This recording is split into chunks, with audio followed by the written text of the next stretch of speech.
আসসালামু আলাইকুম, স্বাগতম বিবিসি সংবাদে। আমি মোহাম্মদ রাকিব। আজকের সব আন্তর্জাতিক খবর নিয়ে হাজির হয়েছি।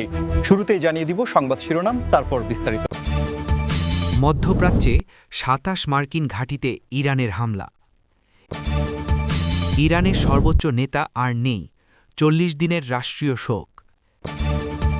খামেনি হত্যার প্রতিশোধ নেয়ার ঘোষণা ইরানের রেভলিউশনারি গার্ডের। ইসরায়েল যুক্তরাষ্ট্রের অতর্কিত হামলা অব্যাহত, দিশেহারা ইরান।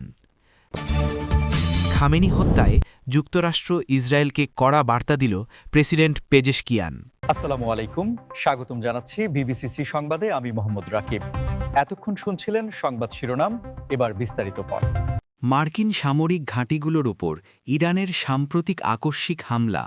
আন্তর্জাতিক সংবাদমাধ্যমগুলোর সূত্রমতে মধ্যপ্রাচ্যের বিভিন্ন স্থানে ছড়িয়ে থাকা অন্তত ২৭টি মার্কিন সামরিক ঘাঁটিতে একযোগে বা ধারাবাহিকভাবে এই হামলার ঘটনা ঘটেছে, যা পুরো বিশ্বকে এক গভীর উদ্বেগের মধ্যে ফেলে দিয়েছে। আপনারা যারা দীর্ঘদিন ধরে আন্তর্জাতিক রাজনীতির খবর রাখছেন, তারা নিশ্চয়ই জানেন যে মধ্যপ্রাচ্যে যুক্তরাষ্ট্রের সামরিক উপস্থিতি কয়েক দশকের পুরনো, এবং এই ঘাঁটিগুলো মূলত ওই অঞ্চলের কৌশলগত নিরাপত্তা, সন্ত্রাসবাদ দমন এবং মিত্র দেশগুলোকে সহায়তা করার জন্য স্থাপন করা হয়েছিল। কিন্তু একসঙ্গে এতগুলো ঘাঁটিতে হামলার ঘটনা ইতিহাসে বিরল, এবং এটি ওই অঞ্চলের বিদ্যমান শক্তি সমীকরণে এক বিশাল ধাক্কা দিয়েছে। বিশেষজ্ঞরা মনে করছেন, এই হামলার মাধ্যমে ইরান মূলত তাদের সামরিক সক্ষমতা এবং আঞ্চলিক প্রভাবের একটি কঠোর বার্তা দিতে চেয়েছে, যা শুধু যুক্তরাষ্ট্র নয়, বরং পুরো আন্তর্জাতিক সম্প্রদায়ের জন্য একটি বড় সতর্কবার্তা। এই হামলার পরপরই বিশ্ব অর্থনীতিতে এর তাৎক্ষণিক প্রভাব পড়তে শুরু করেছে। বিশেষ করে জ্বালানি তেলের বাজারে অস্থিরতা দেখা দিয়েছে, কারণ মধ্যপ্রাচ্য হচ্ছে বিশ্বের অন্যতম প্রধান জ্বালানি সরবরাহকারী অঞ্চল, এবং সেখানে কোনো ধরনের অস্থিরতা মানেই গ্লোবাল সাপ্লাই চেনে বড় ধরনের ব্যাঘাত ঘটা।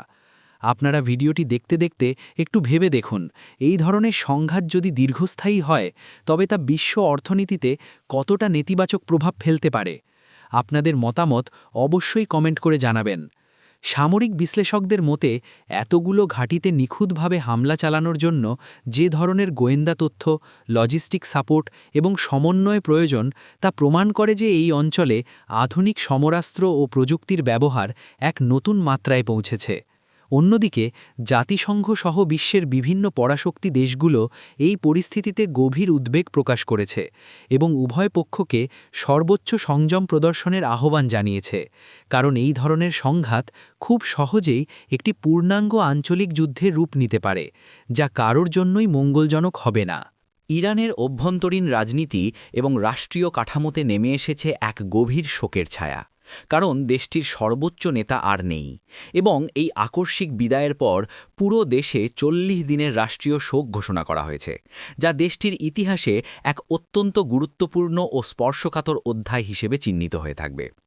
সর্বোচ্চ নেতা কেবল একটি রাজনৈতিক পদ নয়, বরং ইরানের শাসনতন্ত্র, ধর্মীয় কাঠামো এবং সামরিক বাহিনীর উপর তার নিরঙ্কুশ নিয়ন্ত্রণ থাকে। তাই এমন একজন প্রভাবশালী নেতার হঠাৎ বিদায় দেশের ভেতরে এবং বাইরে এক বিশাল ক্ষমতার শূন্যতা তৈরি করেছে। রাষ্ট্রীয় টেলিভিশনে কালো ব্যাজ ধারণ করে যখন এই খবর প্রচার করা হয়, তখন রাজধানী তেহরান সহ দেশের বিভিন্ন শহরের রাস্তায় সাধারণ মানুষের ঢল নামে এবং অনেকেই কান্নায় ভেঙে পড়েন, যা প্রমাণ করে সমাজে তার প্রভাব কতটা গভীর ছিল। এই ৪০ দিনের রাষ্ট্রীয় শোক চলাকালীন সময়ে দেশের সকল সরকারি ও বেসরকারি প্রতিষ্ঠানে জাতীয় পতাকা অর্ধলোমিত রাখা হবে এবং বিভিন্ন ধর্মীয় ও রাষ্ট্রীয় আনুষ্ঠানিকতার মাধ্যমে তাকে স্মরণ করা হবে। তবে এই শোকের পাশাপাশি আন্তর্জাতিক মহলের নজর এখন ইরানের অভ্যন্তরীণ স্থিতিশীলতা এবং ক্ষমতার পালাবদলের দিকে, কারণ ইরানের সংবিধানে সর্বোচ্চ নেতার অবর্তমানে অ্যাসেম্বলি অফ এক্সপার্টস বা বিশেষজ্ঞ মণ্ডলীর ওপর নতুন নেতা নির্বাচনের দায়িত্ব বর্তায়, এবং এই প্রক্রিয়াটি অত্যন্ত জটিল ও সময় সাপেক্ষ। আপনারা যারা এই মুহূর্তে ভিডিওটি দেখছেন, যদি এই ধরনের বিশ্লেষণধর্মী খবর আপনাদের ভালো লাগে, তাহলে চ্যানেলটি সাবস্ক্রাইব করে আমাদের সাথেই থাকবেন। এই ক্ষমতা হস্তান্তরের সময়টিতে দেশের ভেতরে যাতে কোনো ধরনের রাজনৈতিক অস্থিরতা বা বিশৃঙ্খলা সৃষ্টি না হয় সেজন্য দেশটির আইনশৃঙ্খলা রক্ষাকারী বাহিনী এবং সামরিক বাহিনী সর্বোচ্চ সতর্ক অবস্থানে রয়েছে। আন্তর্জাতিক বিশ্লেষকরা মনে করছেন নতুন যিনি সর্বোচ্চ নেতা হিসেবে দায়িত্ব গ্রহণ করবেন তার ওপর নির্ভর করবে ইরানের ভবিষ্যৎ বৈদেশিক নীতি, বিশেষ করে পশ্চিমা বিশ্বের সাথে তাদের সম্পর্ক এবং পরমাণু কর্মসূচির মতো গুরুত্বপূর্ণ ইস্যুগুলোর ভবিষ্যৎ রূপরেখা। এই শোকের আবহের মাঝেই পরিস্থিতি আরও উত্তপ্ত করে তুলেছে ইরানের অত্যন্ত শক্তিশালী সামরিক শাখা ইসলামিক রেভলিউশনারি গার্ড কর্পস বা IRGC এর একটি কঠোর বিবৃতি, যেখানে তারা সর্বোচ্চ নেতা খামেনি হত্যার চরম প্রতিশোধ নেওয়ার প্রকাশ্য ঘোষণা দিয়েছে এবং এই ঘোষণায় মধ্যপ্রাচ্যের নিরাপত্তা পরিস্থিতি যেন এক সুতোর ওপর ঝুলছে। IRGC কেবল একটি সাধারণ সামরিক বাহিনী নয়, বরং এটি ইরানের শাসনতন্ত্রের মূল রক্ষা কবচ এবং দেশের অর্থনীতি ও বৈদেশিক নীতির ওপর তাদের বিশাল প্রভাব রয়েছে। তাই তাদের এই প্রতিশোধের ঘোষণাকে আন্তর্জাতিক সম্প্রদায় অত্যন্ত গুরুত্বের সাথে বিবেচনা করছে। বিবৃতিতে তারা স্পষ্ট করে জানিয়েছে যে এই হত্যাকাণ্ডের সাথে জড়িত সকল দেশ ও শক্তিকে চরম মূল্য চোকাতে হবে এবং তাদের এই জবাব হবে অত্যন্ত সুনির্দিষ্ট, কৌশলগত এবং ভয়াবহ। এই ঘোষণার পরপরই পারস্য উপসাগর, হরমুজ প্রণালী এবং এর আশেপাশের অঞ্চলগুলোতে সামরিক তৎপরতা বহুগুণ বেড়ে গেছে, কারণ বিশেষজ্ঞরা আশঙ্কা করছেন যে প্রতিশোধমূলক হামলাগুলো হয়তো সরাসরি সামরিক সংঘাতের পাশাপাশি সাইবার আক্রমণ, প্রক্সি বাহিনীর মাধ্যমে চোরাগোপ্তা হামলা অথবা আন্তর্জাতিক নৌপথে অবরোধের মতো রূপ নিতে পারে। আপনারা নিশ্চয়ই বুঝতে পারছেন যে হরমুজ প্রণালী দিয়ে বিশ্বের প্রায় 1/3 সামুদ্রিক তেল পরিবাহিত হয়, তাই সেখানে কোনো ধরনের সামরিক উত্তেজনা মানেই বিশ্বব্যাপী তেলের দাম আকাশচুম্বী হওয়া এবং পরিবহন খরচ বেড়ে যাওয়া, যার সরাসরি প্রভাব পড়বে সাধারণ মানুষের দৈনন্দিন জীবনের উপর।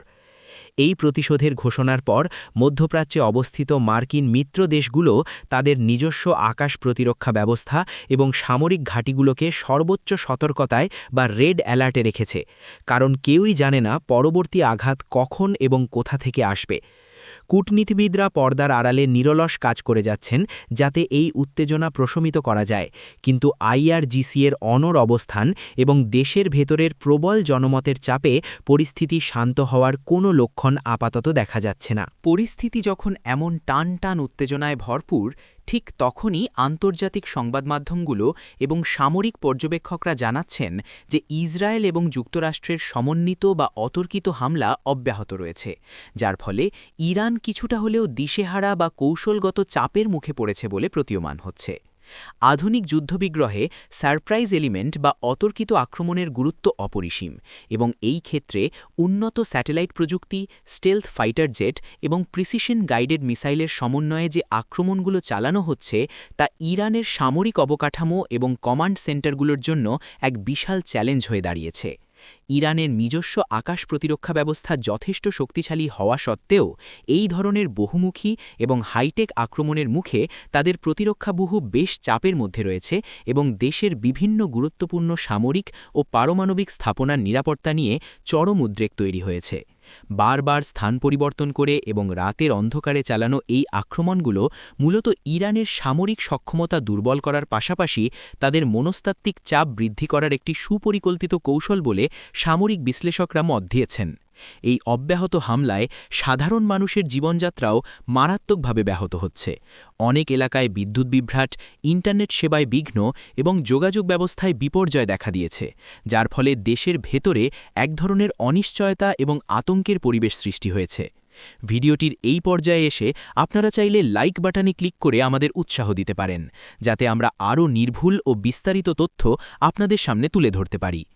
এত বড় একজন নেতার বিদায়ের পর যখন দেশের সামরিক ও রাজনৈতিক নেতৃত্ব নতুন করে গুছিয়ে ওঠার চেষ্টা করছে, ঠিক সেই মুহূর্তে এই ধরনের অবিরাম আক্রমণ ইরানকে তাদের পরবর্তী কৌশল নির্ধারণে বাধাগ্রস্ত করছে এবং তাদের প্রতিশোধমূলক পরিকল্পনা বাস্তবায়নে বিলম্ব ঘটাচ্ছে। আন্তর্জাতিক সম্প্রদায় এই আক্রমণগুলোর তীব্রতা এবং এর সম্ভাব্য পরিণতি নিয়ে গভীরভাবে উদ্বিগ্ন, কারণ এভাবে চলতে থাকলে এটি শুধু ইরান এবং ইসরায়েল যুক্তরাষ্ট্রের দ্বিপাক্ষিক বিষয় থাকবে না। শোকাহত ও যুদ্ধবিধ্বস্ত জাতির হাল ধরে ইরানের বর্তমান প্রেসিডেন্ট মাসুদ পেজেশকিয়ান এক অত্যন্ত কড়া সুস্পষ্ট এবং ঐতিহাসিক বার্তা দিয়েছেন, যেখানে তিনি সর্বোচ্চ নেতার এই মর্মান্তিক বিদায় এবং উদ্ভূত পরিস্থিতির জন্য সরাসরি যুক্তরাষ্ট্র এবং ইসরায়েলকে দায়ী করেছেন। প্রেসিডেন্ট পেজেশকিয়ান তার ভাষণে শুধু দেশের নাগরিকদের প্রতিই নয়, বরং আন্তর্জাতিক সম্প্রদায় এবং বিশেষ করে পশ্চিমা বিশ্বের প্রতি একটি কড়া সতর্কবার্তা উচ্চারণ করে বলেছেন যে একটি স্বাধীন ও সার্বভৌম রাষ্ট্রের সর্বোচ্চ নেতার ওপর এই ধরনের আঘাত কোনোভাবেই মেনে নেওয়া হবে না এবং এটি আন্তর্জাতিক আইনের চরম লঙ্ঘন। তিনি জাতিসংঘ নিরাপত্তা পরিষদ এবং অন্যান্য আন্তর্জাতিক সংস্থাগুলোর নিষ্ক্রিয়তার তীব্র সমালোচনা করে বলেছেন যে বিশ্ব নেতারা যদি এই ধরনের রাষ্ট্রীয় আগ্রাসন থামাতে ব্যর্থ হন, তবে ইরান নিজের নিরাপত্তা এবং মর্যাদা রক্ষায় যে কোনো চূড়ান্ত পদক্ষেপ নিতে কুণ্ঠা বোধ করবে না। তার এই বক্তব্য থেকে এটি স্পষ্ট যে ইরান এখন কূটনৈতিক শিষ্টাচারের গণ্ডি পেরিয়ে সরাসরি এবং কঠোর অবস্থানের দিকে এগোচ্ছে, যা মূলত দেশের ভেতরের কট্টরপন্থী এবং সাধারণ মানুষের প্রবল ক্ষোভের একটি বাস্তব প্রতিফলন। অভ্যন্তরীণ রাজনীতিতে প্রেসিডেন্ট পেজেশকিয়ান এখন এক বিশাল পরীক্ষার সম্মুখীন। তাকে একদিকে যেমন দেশের ভেঙে পড়া মনোবল চাঙা করতে হচ্ছে, অন্যদিকে তেমনি সামরিক বাহিনীর সাথে সমন্বয় করে ভবিষ্যতের কৌশল নির্ধারণ করতে হচ্ছে, যা অত্যন্ত ভারসাম্যপূর্ণ এবং জটিল একটি কাজ। তিনি তার মিত্র দেশগুলো, বিশেষ করে রাশিয়া এবং চীনের সাথেও জরুরি কূটনৈতিক যোগাযোগ স্থাপন করেছেন, যাতে আন্তর্জাতিক মঞ্চে যুক্তরাষ্ট্রের একচেটিয়া প্রভাবের বিপরীতে একটি শক্তিশালী জোট গঠন করা যায় এবং অর্থনৈতিক নিষেধাজ্ঞার প্রভাব কাটিয়ে ওঠা সম্ভব হয়। বিশ্লেষকরা মনে করছেন পেজেশকিয়ানের এই কড়া বার্তা শুধু ফাঁকা বুলি নয়, বরং এটি একটি দীর্ঘমেয়াদী এবং ব্যাপক ভিত্তিক সংঘাতের প্রস্তুতি, যা মধ্যপ্রাচ্যের মানচিত্র এবং আন্তর্জাতিক রাজনীতির সমীকরণকে চিরতরে বদলে দিতে পারে।